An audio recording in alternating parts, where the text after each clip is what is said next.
Well, once again, my name is David, and I want to welcome everyone today to Sunburst Sanctuary for our Sunday service.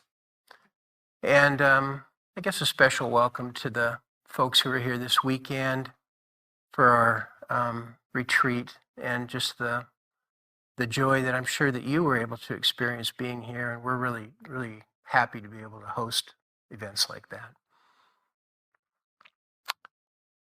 The topic today is the expansive nature of the soul.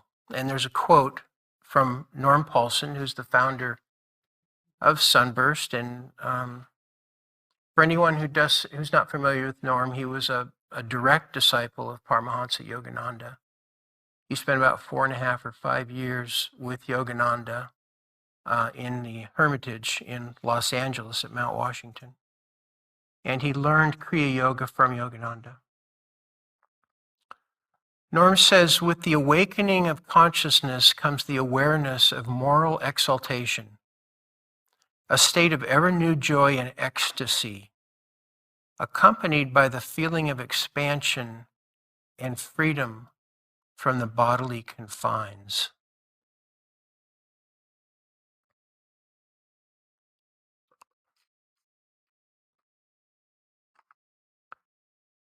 And when I saw that topic a few weeks ago and realized that it was for my week, the first thing that came to mind was the experience that Norm had when he was just 22 years old, January 1952. And he had an experience of cosmic awakening, Christ consciousness, self-realization, whatever name you want to give it. He had a very, very profound experience that impacted him for the rest of his life, and is probably the reason that Sunburst exists today, because that really, really set him on a path to be able to accomplish what he was able to accomplish. So in his book, I Am Life, Love, God, he tells the story of this experience.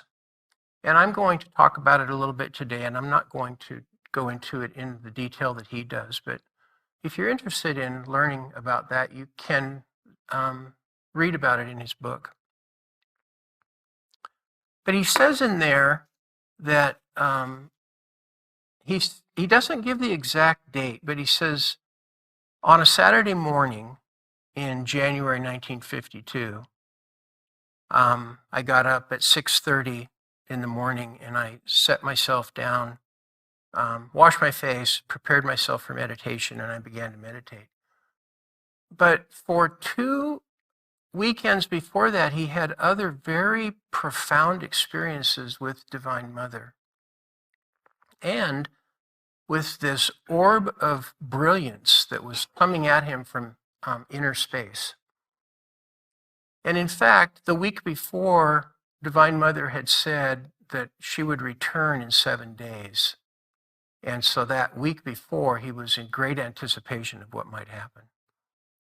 But I looked up in the calendar for January 1952, and the first weekend, the first Saturday of that month was actually Yogananda's birthday, January 5th. And I kind of wonder if maybe that was the week that kicked all this off. And then maybe 3 weeks later is when he had this experience.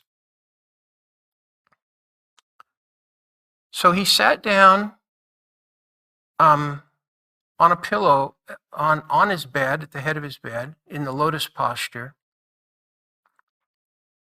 And he began doing the Kriya meditation technique that he had been taught by Yogananda. And he had incredible concentration that day, much better concentration than he had ever had before. And he realized that something great was about to happen to him. And the first thing that started to happen was that there was, from down below, like he said, out of the depths of eternity below him, came these flames of energy that were concentrated on the end of his spine. And it tilted him back to where he was looking just straight up. And then from inner space, he was approached by this brilliant orb of light once again. And when Norm started Sunburst, this was his favorite topic, the eternal Christ, he called it, the eternal Son. And it's the consciousness that everything is projected out of into this creation. The first creation of light. It's not just a consciousness for one person. It's not just a consciousness for Jesus, who had the honorific title as the Christ, but it's a consciousness for everyone, because everyone is from that consciousness and everyone has it within them. So while we think that we're seeking to attract something to us, it's always something that we've always possessed, and we're just seeking to be still enough to awaken to it. So in Norm's experience, what eventually happened was that these two forces, this light from above and this fire from below, they were attracted to each other and they met in his heart center. And there was like an explosion of energy, and he found himself at that point inside his beating heart. And all the breath was expelled from his lungs, and he was in a breathless state. And he said, I had heard about the breathless state that yogis enter into during meditation, but this is the first time I experienced it. And he couldn't breathe, but he was still alive. And he wasn't worried about it. And he said that he was infinitesimally small inside his beating heart, and the heart started to slowly beat, slower and slower. And then it took a final beat, and then all of this light and flames of energy and all just kind of dissipated, and he was just in this deep, deep stillness. And then suddenly, his consciousness began to expand from that point within his heart center, within his heart. And it expanded out at a tremendous rate.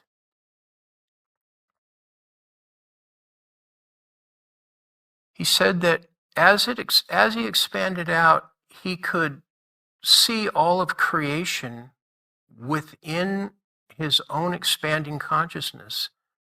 And he said that the atoms, the physical atoms of his physical body, as he expanded out, they became spinning galaxies within this dimension of consciousness that he was experiencing. And he expanded out to a point where he went beyond the creation, and he was in this formless place where he could see the creation floating within this vastness like an iridescent bubble. He had gone beyond the limits of the creation. And he was in total ecstasy. He said there was a love there that was beyond description. It was complete peace, complete ecstasy. And he thought to himself, have I become I am that I am?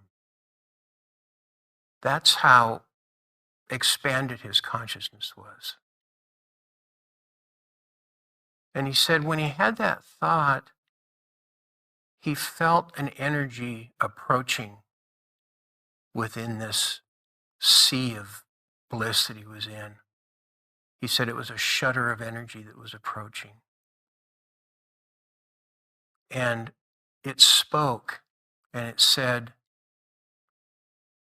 "My son, now you have seen, now I must put you back."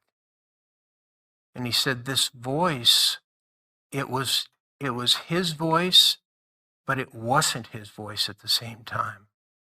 And these concepts are not things that we can completely grasp with our minds. But in these higher states of consciousness, the mystery is so deep.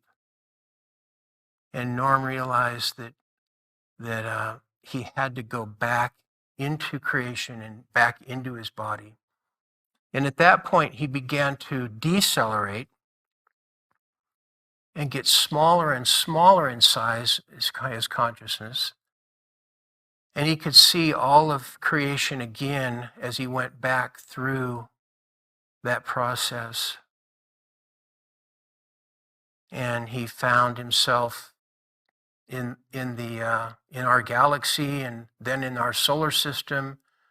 And then he saw the familiar image of Mother Earth, and he said the red rooftops of Santa Barbara and his own body meditating. And he was put back into his body. And breath came back to his lungs, and his heart started to beat again. And he looked at the clock, and it was 1:30. And so he realized if it was the same day, he wasn't sure, but it was. He had been gone for 7 hours with no beating heart and no breath.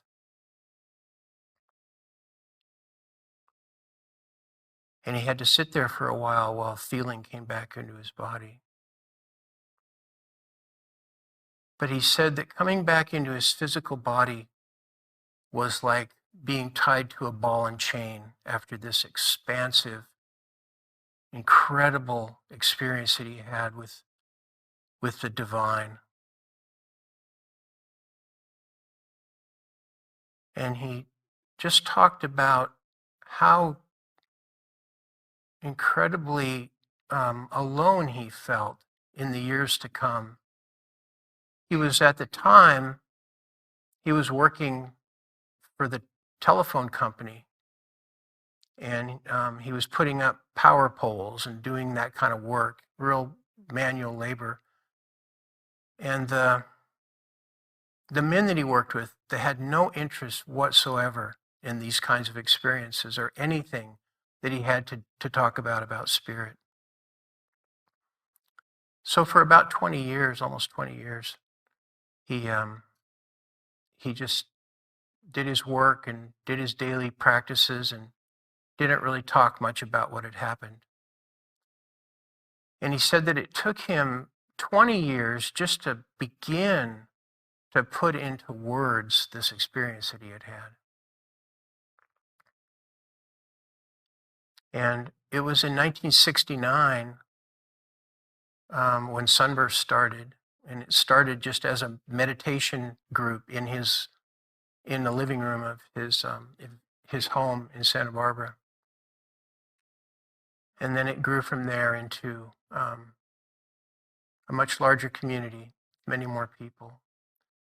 But the foundation block, the cornerstone of the Sunburst community, is this drive that Norm had to share this experience with anyone who was interested over the years. In many ways, when I think about the early days of Sunburst, people think about the communities of the communes of the late 60s and early 70s, and they have this image of a lot of shenanigans going on. And Sunburst was anything but that. It was almost like a community of men and women that was an expanded ashram, really. I mean, the daily practice of meditation was always emphasized. And we did meditate every day except on the weekend. morning and evening. And then on Sundays too, we've been getting together on Sundays for, I think, 56 years maybe. Probably every Sunday. We haven't missed very many. So this was a tremendous experience that Norm had. He was only 22 years old. He was going to be turning 23 on February 3rd, in just maybe a week or two after this experience. He had recently left Mount Washington, so was not living with Yogananda, but he wanted to talk to Yogananda about his experience, and he drove down to try to see him, and he couldn't see him, so he talked to him on the phone. And Yogananda used to call Norm Big Boy because he was very big. Yogananda was really kind of small, I think. But he'd say, yes, yes, Big Boy, I know, I told you, you know, many, many great things are in store for you, and you must be strong because you have a great work ahead of you. And then really within just maybe 6 weeks or 7 weeks from then is when Yogananda passed on March 7th, 1952. And so Norm, at that point, I think he really, really did feel very, very alone. He didn't have anybody to talk to about the experiences he had had and he was continuing to have. But eventually, the wild and crazy 60s generation came along, and people were interested in alternative lifestyles and alternative ideas, and there were enough people attracted to Norm to learn how to meditate that Sunburst started. But one of the things I kind of wanted to talk about was just how, you know, we read about people like Norm who had this burning desire to know God from the minute he could start talking about anything. He wanted to talk about that. He was a soul who was had obviously made some progress in lifetimes, or however that works, and he was ripe for self-realization. As was Yogananda, the same thing, and many others that we can learn about. And I was recently looking into Ananda Mayama, who was a woman who was born in India in 1896, and it seems like she was just enlightened from the moment she was born. She met Yogananda, I think, in 1935 when he was over there visiting. And when she was getting in a car to leave, and Yogananda had traveled a long distance to visit her because he had heard about her. And she was getting into the car, and she saw his car approaching, and she got back out of the car, and she just walked up to him and said something like, "Father, you have finally come." And she knew Yogananda, and he recognized her as well, because they were vibrating on the same frequency. They were tuned into the same channel, and they really had an incredibly great connection. And she was somebody who never had a teacher, never had a guru, because she was just came into this life with this consciousness. And now, in her life, many people were attracted to her, and she became a teacher of sorts, but she always referred to herself like as the little girl. Or she never ever saw herself as any kind of a guru or a teacher, but many, many people learned a lot from her about spirituality. Norm was similar that way. He didn't want to be called a teacher or a master or anything like that. He obviously was our teacher because he had so much to teach, but he really emphasized, hey, look, I'm your brother.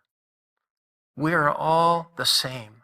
Nobody is above or nobody is below anyone else. We are all in this together. I'm a brother who has made the journey beyond space and time, and I'm here to tell you that you can too. And that's a message that has never changed. Ananda Mayama, she had a very simple approach to spirit.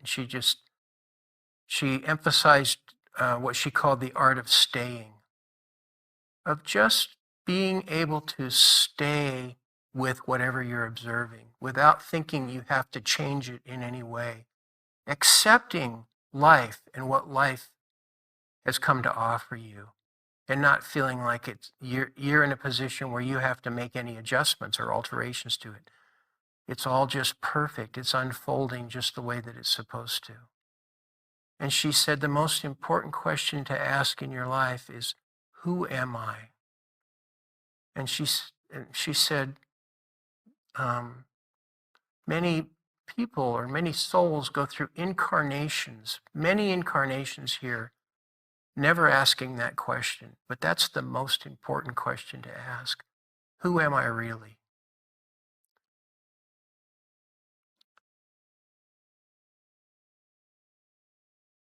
I know that when I was a young man and had met Norman, I thought, after listening to his stories, that probably in maybe 3 to 5 years, I would become enlightened. and I was seriously, because he was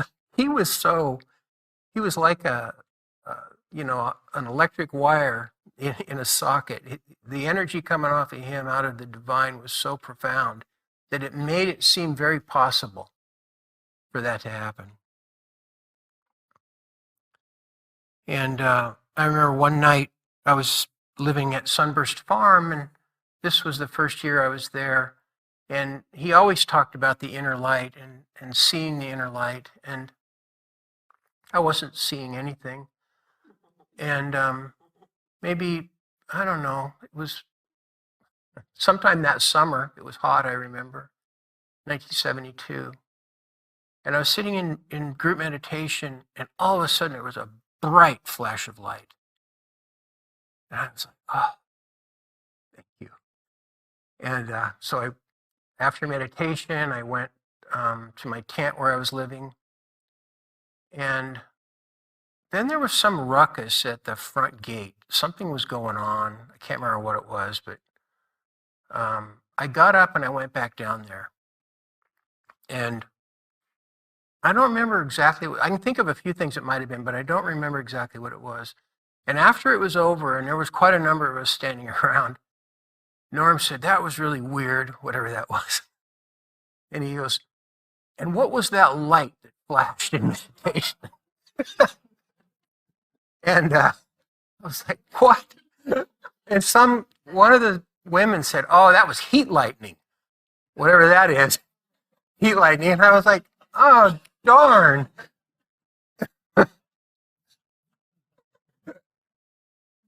So anyway, our journeys,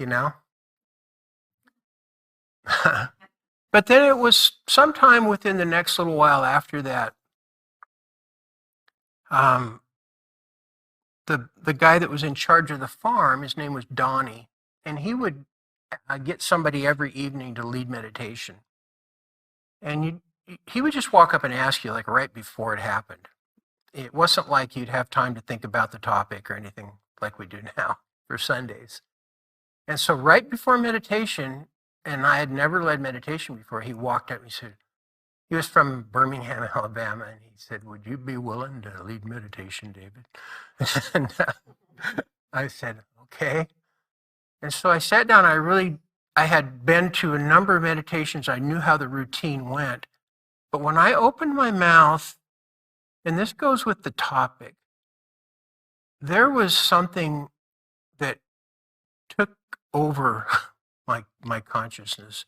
And I felt like my head swelled up to the size of the room. if you can imagine that. And I was very small inside of it, and I was speaking. I was leading a prayer, and I was talking about things that had never occurred to me before. There was an expansive nature that was taking place within me. It not only felt expansive, it was expansive in the way that it was expressing itself. And I thought about that also when I saw this topic, and I realized how, for me, seeing lights and hearing voices have not really been the path. But when I experience spirit, it's through my feeling. It can be through an expansive feeling from the heart, or just through the consciousness that we all share when we're meditating together in a group like this. We're helping attract and generate a very, very powerful energy, which can be felt. Yogananda used to say that that's the greatest expression of spirit, is the feeling of love and peace that comes over you in deep meditation. I'd like to just, share that and encourage everyone to, if you're interested in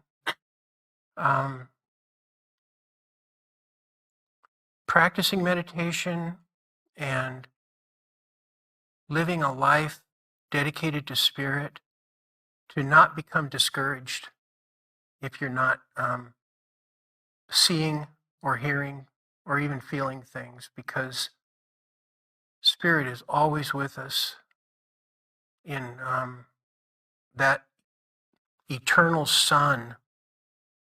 That interdimensional orb of light is always with us, administering to us, available to us to ask questions and to receive answers and to be given energy and insights.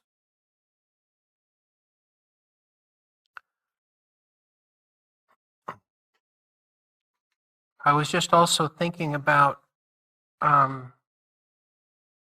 just how the path leading to an expansive nature or an expansive experience of the soul, it's approached through daily meditation for sure. Norm used to call meditation an act of tithing, where we're tithing all that we are back to spirit, back to the source that we've come from.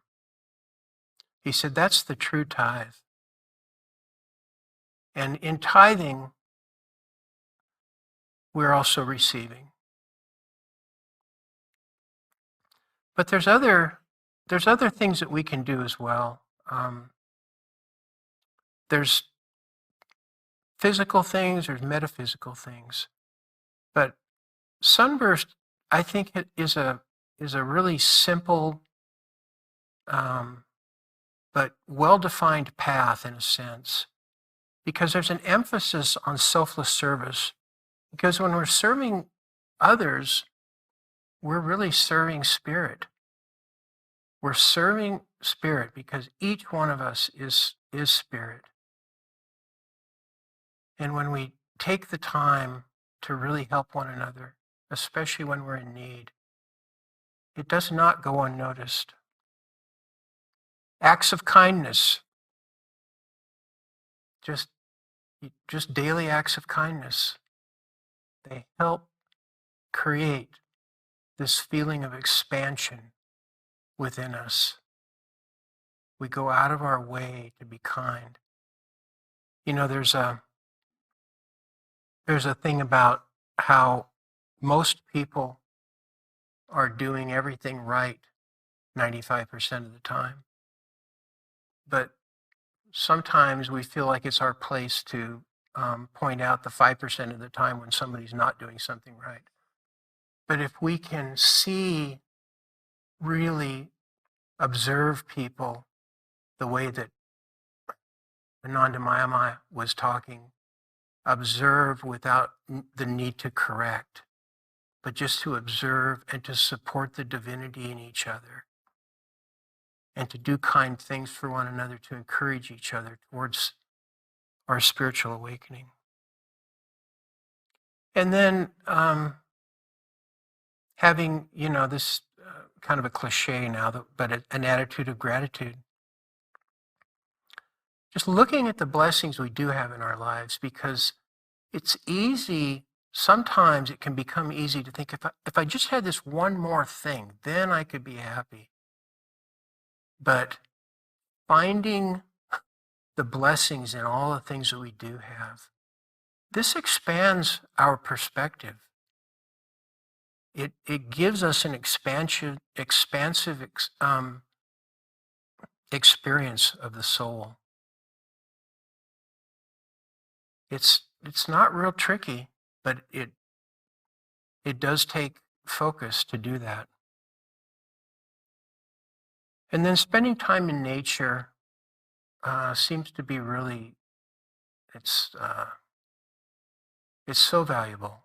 And I see the people in my life who do spend a lot of time in nature, and I can see it in their energy and the way that they conduct themselves. Because if you think about nature, everything in nature, the plants and the streams and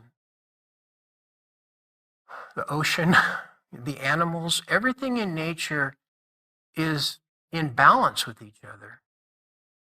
And a lot of times our lives are kind of out of balance just because of the nature of how we have to live our lives.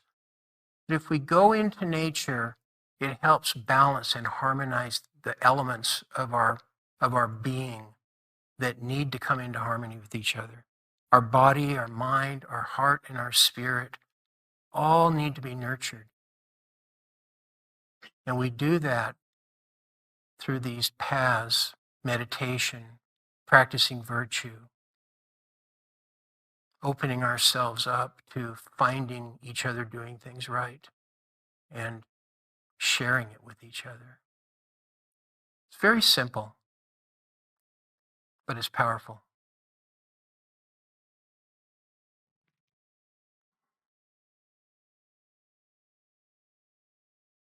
Someday we're all going to have that experience that I talked about at the beginning of meditation that Norm had.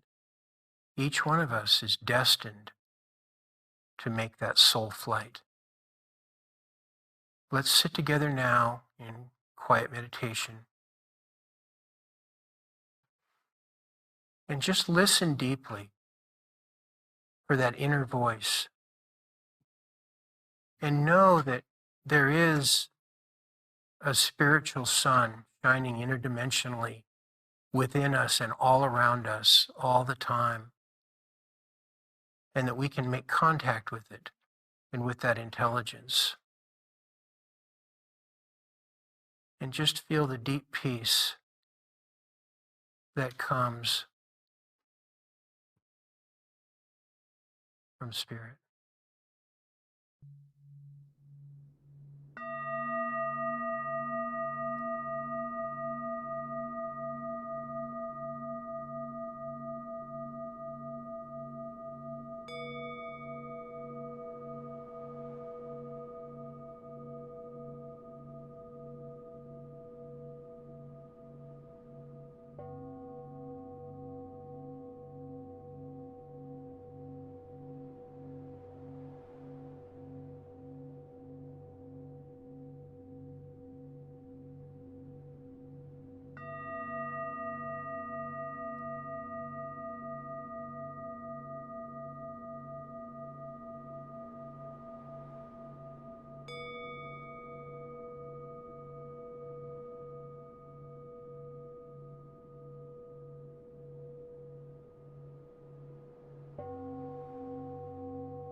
if we see this life that we're living in as a divine play, which many have described it as,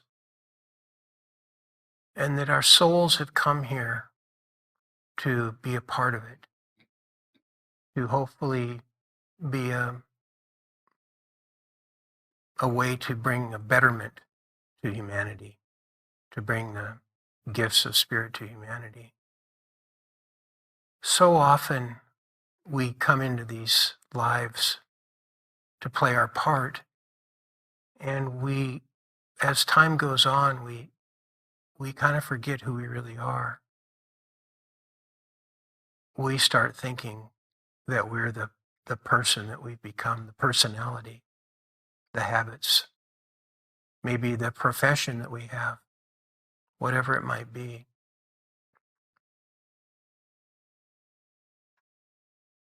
Through meditation, through selfless service, through kindness, through giving in whatever way, in whatever ways we can find,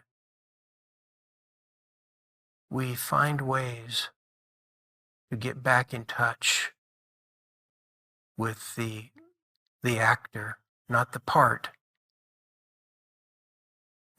we're playing, but the true actor, our eternal soul. And we find ways to bring forth that expansive nature of our soul into our daily lives.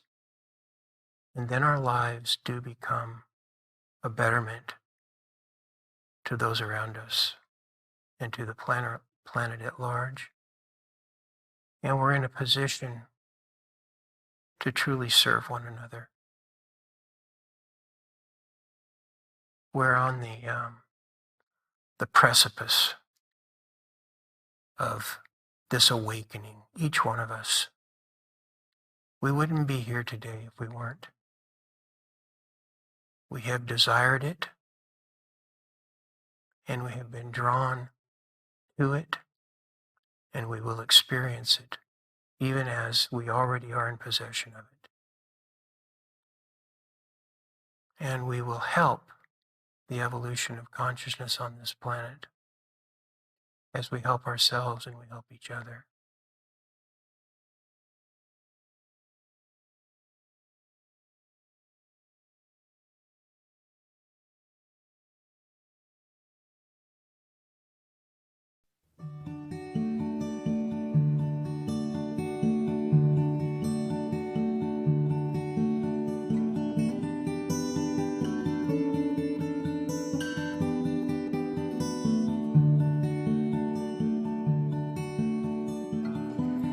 Turning whirl in motion, set us into play.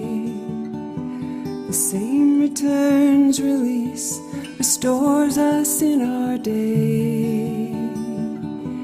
And in the frontmost part, my life, I keep it sealed. In simple truth, I am a wheel, fashioned on a wheel by hands that love to spin, hands that wove the earth to sky, hands that healed the sick and hands that set the stone, hands that rock the babe to sleep. And I know the cradle of my soul.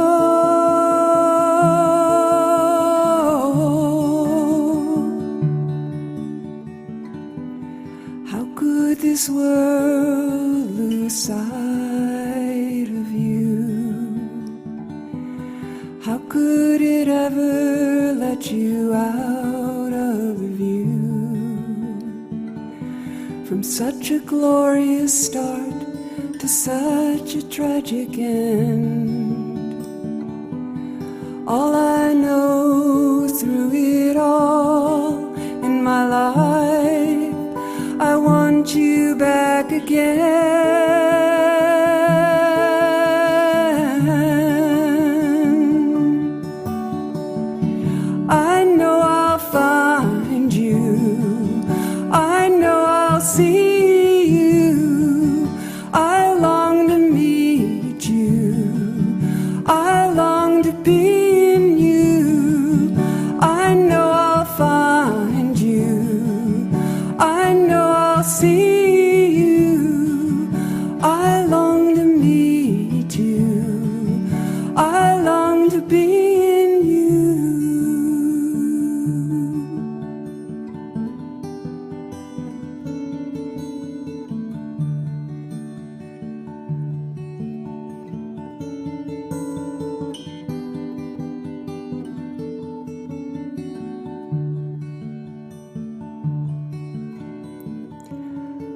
could be there to swear the stream is not but a trickle from the rocks. You hear my buoyant laughter, soothing sounds of spilling waters. Lo, my streams become a river, and my joys will fill up oceans. I know I'll find you, I know I'll see you. I long to meet you, I long to be in you. I know I'll find you, I know I'll see you. I long to meet you, I long to be in you.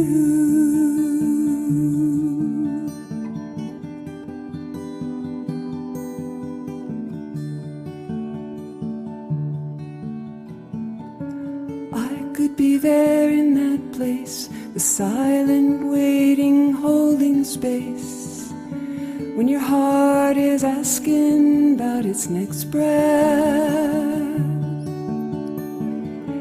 I could be riding in that wind, I could be riding in that wind, I could be riding in that wind. I know I'll find you, I know I'll see you. I long to meet you, I long to be in you. I know I'll find you, I know I'll see you. I long to meet you, I long to be in you.